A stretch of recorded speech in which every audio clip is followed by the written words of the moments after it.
네, 시청자 여러분 안녕하십니까? 좀 더 정확한 중국 경제 이야기 차이나 이코노미 채널 CC입니다. 오늘도 중국경제금융연구소 전병서 소장님 모시고 말씀 나누도록 하겠습니다. 안녕하십니까, 소장님? 안녕하십니까?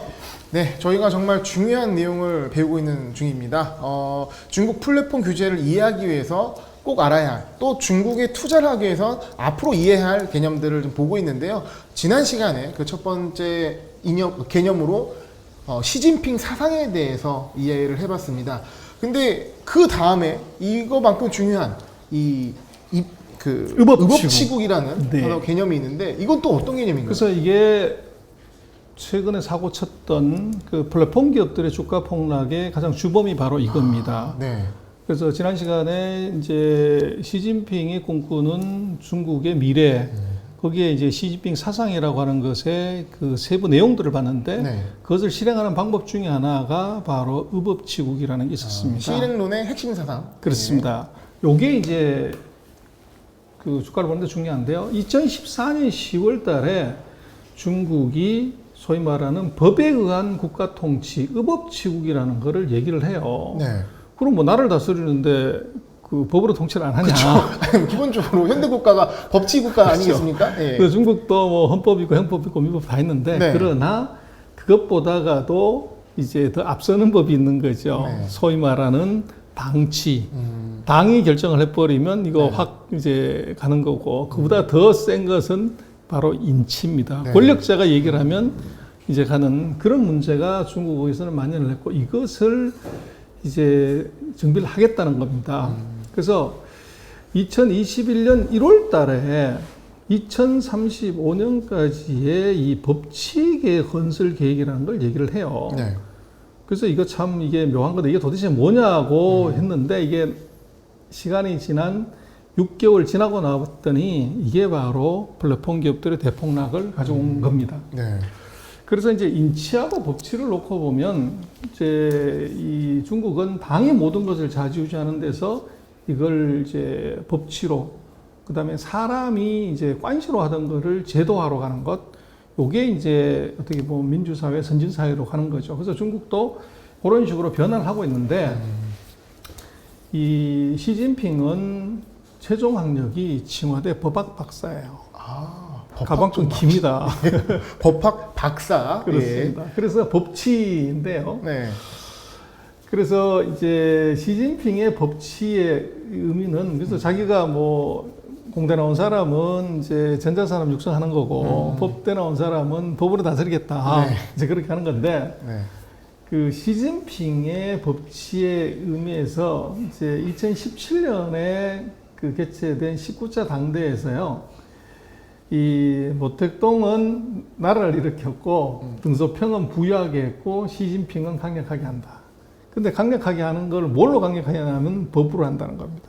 그래서 법치주의가 이제 나오게 되는데 근데 이것은 법치주의라고 하는 것은 법을 어긴 자는 이제 처벌을 해야 되는 거죠. 근데 이것이 법을 어긴 부패 세력의 처벌도 있을 수 있지만 그걸 약간만 각도를 틀면 정적이나 이제 자기한테 잠재적인 불안 요소가 되는 세력들을 제거하는데도 이걸 쓸 수가 있어요.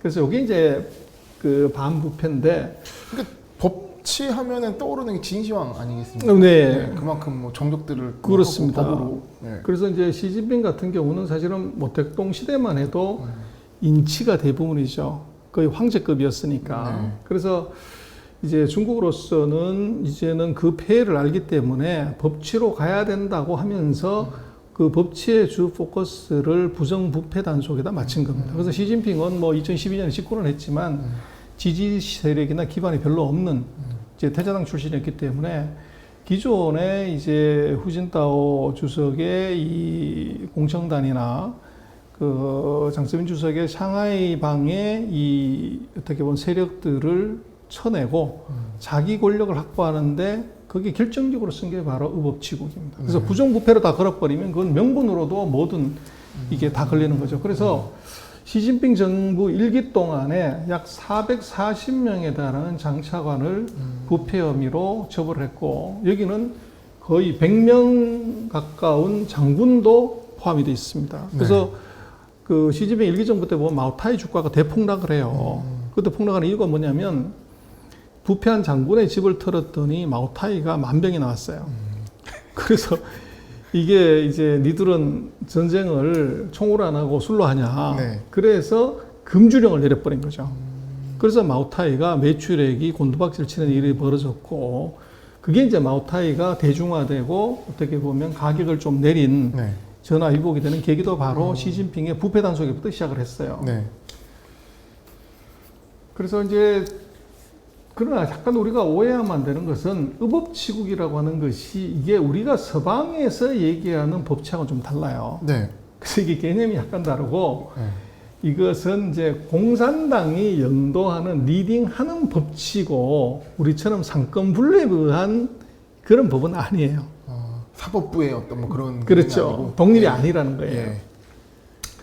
그래서 이제 우리하고는 약간 다른 개념이라고 봐야 되고, 네. 그리고 이제 이런 그 의법치국에 관한 이제 정책을 새로 내는 가장 큰 이유는 부패의 고리를 끊는 것도 중요하지만 이게 빈부격차를 더 크게 확대시키는 것을 막는 데다가 법을 쓰는 겁니다. 그러니까 그러면 지금 일기 때의 의법치국은 반부패 포커스가 맞췄다면 거기에 주로 포커스가 맞춰진 겁니다. 지금의 의법치국은 이 평등, 공정 그리고 그렇기 때문에 플랫폼 규제가 여기서 의법치국이 들어온다는 말씀이신 거죠? 그렇죠. 부정부패가 아닌 과도한 이익 네. 또는 이제 공정하지 않은 방법으로 이 부를 축적하는 것, 이걸 손을 본다는 거죠. 그래서 이게 조금 다르다, 네. 그렇게 봐야 되고, 그래서 일기 정부 때 법치는 2015년에서 2020년간 했고, 이번에 2021년부터 2025년까지 2기 법치 정부 건설을 위한 시행 요강이라는 것을 만들었어요. 그래서 이거는 14차 5개년 계획하고 똑같이 일치합니다. 그래서 앞으로 5년 동안에 의법치국을 이제 하겠다는데, 요거는 일기보다 더 강력한 규정하고 제재 수위가 올라갑니다. 그래서 이게 이제 그 플랫폼 기업들이 주가가 80% 90% 대폭락하는 건 바로 요것 때문에 그렇죠. 그러니까 이거는 최소 5개년짜리의 프로젝트다. 바로 그겁니다. 그래서 이제 중국 같은 경우는 뭐 100년 통치 시스템을 만들어 가는 것이고, 그래서 이것은 장기적인 최하 5년간은, 그래서 이 문건을 보면 거기다가 뭐에 관한 문건 이렇게 되는데, 여기는 갈로 치고 2021에서 2025라고 못을 박았어요. 네. 5년간은 계획입니다. 그래서 이게 이제 중요하다는 거죠. 그래서 이제 인치냐 법치냐에서 이제 법치로 간다는 얘기고, 그래서 이것이 앞으로 그 상당 기간 동안은 법치 중국이라는 말이 계속적으로 나올 수밖에 없어요. 네. 근데 여기서 이제 보면은 이 법치를 통해서 뭐를 규제하고 뭐를 이제 제재하냐 하는 것이 이제 중요한데, 이걸 시행 요강에서 4가지 분야로 정리를 해놨어요. 이걸 보면 되겠네요. 바로 요겁니다. 네. 그래서 주목하십시오. 거기서 보면은 지금 제가 빨간색으로 썼지만 반독점, 디지털 경제, 네. 인터넷 금융, 식품 의약품, 노동보호, 금융 서비스, 교육, 소비자 권리 보호, 지금 요 항목들이 여기 다 들어와 있는데, 이게 지금 최근 한 달 사이에서 주가가 대폭락한 플랫폼 기업들, 교육 기업들, 뭐 이런 것들이 다 여기에 해당이 됩니다. 의법치국의 타겟이 바로 여기에 있는 건데, 이게 다 지금 발생이 한 거네요. 그렇죠. 그래서 이 이제 법 시행 요강을 자세히 읽어보면 네. 여기에 해당되는 것들은 건드리면 죽는다. 이게 이제 여기 들어와 있었던 거죠. 그래서 이제 앞에 제가 빨간색으로 칠해놨던 그것을 보면, 지금 아까 말씀드렸던 맨 처음 모두 얘기 드렸던 중국의 최근에 서방의 상식으로는 이해가 되지 않는 제재가 나타났던 것은 바로 요 새로운 법치국가 건설의 시행 항목 중에서 제재 대상이 요게 다 들어가 있다는 거죠. 이게 이제 시작인 느낌이 좀 드는데. 그렇습니다. 예. 그리고 왜 이제 인터넷 관련되는 데이터베이스에 관한 것들을 이걸 이제 제재를 하냐를 보면, 여기에 또 어떤 항목이 있냐면 인터넷 플러스의 감독 및 추진을 심화하고 국가 자체가 인터넷 플러스 감독을 하겠다, 이게 들어와요. 그래서 최근 이제 10년 동안에 인터넷 플러스, 인터넷의 모든 걸 연결해서 이 중국을 크게 변화시킨 건 그건 민간의 영역이었죠. 근데 지금 중국은 민간의 영역이 아니라 공공의 영역에서 모든 것을 인터넷을 접속해서 행정 지도하고 감독하고 정책 부양을 하겠다는 겁니다. 근데 그렇게 하려고 그러면 민간의 이 인터넷 플러스에 대한 데이터베이스가 있어야 정부가 인터넷으로 자기네들도 통제하고 지도하고 관리하고 육성할 수 있는 것이죠. 그렇게 된다고 하면 민간의 인터넷 플러스로 만들어진 데이터베이스를 정부가 다 인수하거나 자유롭게 들어가서 볼 수가 있어야 됩니다. 단순히 규제가 아니라 사용하겠다는 거네요. 그렇죠. 그래서 여기서 놓고 보면 그 안에 세부 내용이 한 5가지 나오는데 네. 정부는 데이터 공유 및 조정 메커니즘을 구축하고 개선하고 정부 데이터의 제공과 사용 및 관리에 관련된 모든 당사자의 권리와 책임을 명확히 한다. 네. 그리고 빅데이터의 분석, 마이닝, 처리 및 적용을 강화하고 빅데이터를 잘 활용하여 행정 의사결정, 행정 입법, 행정 법제행을 지원한다. 그리고 인터넷, 빅데이터, 인공지능 및 기타 기술적 수단을 사용하여 행정관리를 위한 시스템과 규칙을 수립하고 개선한다. 선생님, 그러면 이 시행령은 언제 나온 겁니까? 이게 얼마 전에 나온 거죠. 얼마 전에? 네. 아, 엄청 중요한 거 아닙니까? 엄청나게 중요하죠. 그러니까 지금 이렇게 다 하겠다고 얘기하는 건데, 이 시행 요강이라는 거는. 그렇죠. 예. 근데 이거를 이제 우리는 관심도 없고 읽어보지도 않죠. 어렵죠. 일단은 해석도 안 되고. 그렇죠. 근데 빅데이터를 이렇게 정부가 다루겠다라고 세세하게 명시를 해놓은 거 아닙니까? 그렇죠. 구체적인 항목까지 다 들어와 있어요. 아, 굉장히 뭐 단어 하나도 전문 분야의 단어고, 뭐 예상컨대 원사들이 개입했던 것 같긴 한데. 예. 그래서 이게 보면은 2021년까지 서비스 효율화를 하고 예. 2022년 상반기까지 이 최적화를 하고 2023년 말까지 모든 정보 공개 강화하고 2024년까지 감독 체계 완성한다. 5개년 계획이 잡혀져 있어요. 너무 중요한 얘기 같습니다. 그렇죠. 예. 그래서 이런 식의 이제 세부 내용이 있고, 그래서 이것이 5개년 계획뿐만 아니라 장기 계획까지 있어. 2025년까지, 2035년까지 뭘 하겠다고 하는 플랜도 이게 들어와 있어요. 네. 그래서 이것이 단순히 뭐 이게 새로운 정부의 건수 잡기 이런 게 아니라는 거예요. 네. 앞으로 2035년까지 15년의 마스터 플랜 하에 네. 이게 들어와 있다는 겁니다. 그래서 뭐 이런 거 왜 하냐 그러면 물론 이거 긍정적인 개념에서 보는 겁니다. 네. 이제 이 법치를 한다는 것은 법에 따라서 집행한다는 거니까 뭐 최고의 방부제가 뭐냐 그럴 때 그건 바로 햇빛이라는 거죠.